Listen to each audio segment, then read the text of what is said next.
আওয়ামী লীগের নেতাকর্মীদের মধ্যে খুশির জোয়ার পড়ে গেছে। আমার কাছে মনে হচ্ছে যে একটা ভিন্ন রকম দৃশ্য আমরা দেখতে পাচ্ছি। আমি গেল 3 দিন আগে একটা নিউজ দিয়েছি যে বিএনপির একজন নেতা দাউদ ভাই তিনি নিজে একটা আওয়ামী লীগ অফিসের তালা খুলে দিয়েছেন।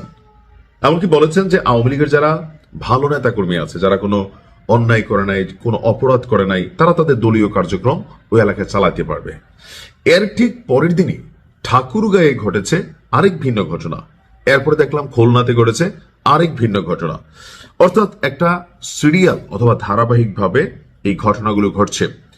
দলীয় কার্যক্রম নিষিদ্ধ থাকা গত 18 মাস ডক্টর ইউনূস সরকারের ক্ষমতাসীন সময়ে আওয়ামী লীগ যে অফিসগুলো তাদের কার্যালয়গুলো খুলতে পারেনি, তো সেই অফিসগুলো বিভিন্ন জায়গায় আস্তে আস্তে খোলা শুরু হয়েছে।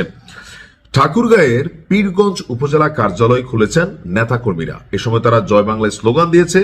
পরে তারা কার্যালয়ের সামনে জাতীয় সঙ্গীত গেয়ে জাতীয় এবং দলীয় পতাকা উত্তোলন করেছেন। আর গেল 15 ফেব্রুয়ারি বিকেলে পীরগঞ্জ পৌর শহরের লিচুতলা এলাকার কার্যালয়ের সামনে আওয়ামী লীগের নেতাকর্মীরা জড়ো হন। প্রথমে তারা কার্যালয়ে প্রবেশ করেন, পরে পতাকা উত্তোলন করেন।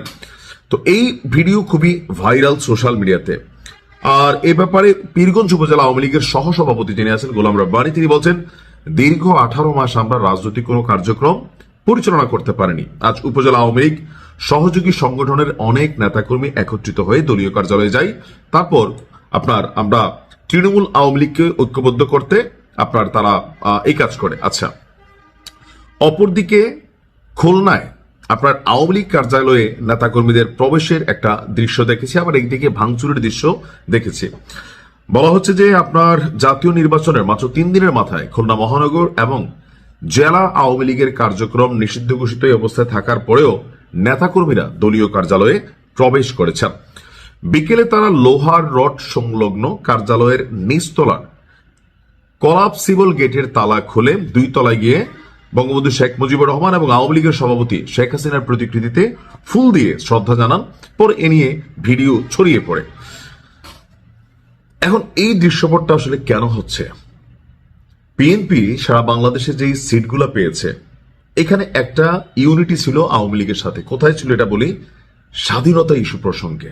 আপনি যদি দেখেন বিএনপির যে নির্বাচনী ন্যারেটিভ ছিল 71 মুক্তিযুদ্ধ, স্বাধীনতা, এমনকি স্বাধীনতা বিরোধী শক্তির একটা ন্যারেটিভ তারা তাদের ভোট মার্চে পরিচালনা করেছে। আমার পরিচিত অনেক আওয়ামী লীগের নেতাকর্মীরা তারা বিএনপিকে ভোট দিয়েছে।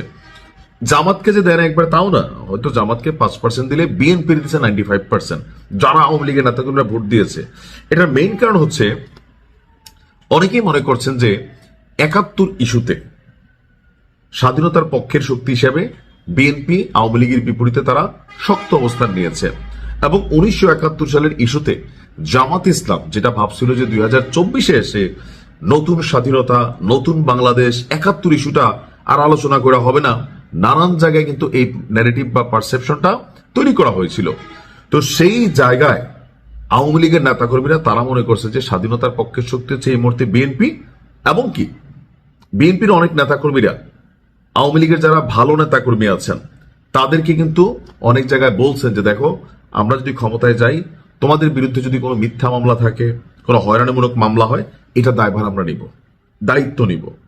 একটা পজিটিভ ভাইব তৈরি করা হয়েছে। তো এই ভাইবের কারণে বিএনপি যে সিটগুলা পাইছে, তো সেখানে আওয়ামী লীগের একটা বড় রকমের সাপোর্টিং ছিল। তো সেই কারণে কিছু কিছু এলাকাতে আমার কাছে মনে হচ্ছে যে বিএনপি যারা আছেন এখন, এমপি তো বিএনপির বা জামাতের, সবার শুনে যে বিএনপির তা না, তো সেইখানে একটা লোকাল সেটেলমেন্ট ছিল, এই কারণে কার্যালয়গুলো খুলছে। তবে এতে খুব বেশি খুশি হওয়ার কিছু নেই। কারণ কি, আবেগের বসে বা জোশে আইসা দেখা যাচ্ছে না আমরা অফিস খুলে ফেলছি, আবার আগের মতন হয়ে যাবো, ভাই নও। এই 2026 ত্রয়োদশ জাতীয় সংসদ নির্বাচনে একটা জিনিস এস্টাবলিশড হয়েছে, সন্ত্রাসী কর্মকাণ্ড, চাঁদাবাজি, গুন্ডামি, মানুষের উপর জুলুম, এই জিনিসগুলা বাংলাদেশের মানুষ পছন্দ করে না।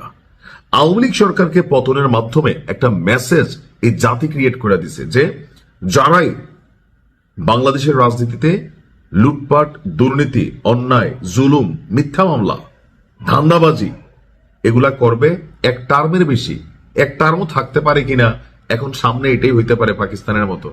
পাকিস্তানে কোনো ক্ষমতাসীন সরকার টানা 5 বছর ক্ষমতায় থাকতে পারে না। আন্দোলন হয়, হেনা ভোট হয়, সরকার পড়ে যায়। তো এবার দেখা যাক কি হয়। আমরা চাই বাংলাদেশে যারাই রাজনীতি করেন, আপনি রাজনীতির সৌন্দর্যটা আপনার মাধ্যমে প্রকাশ করবেন।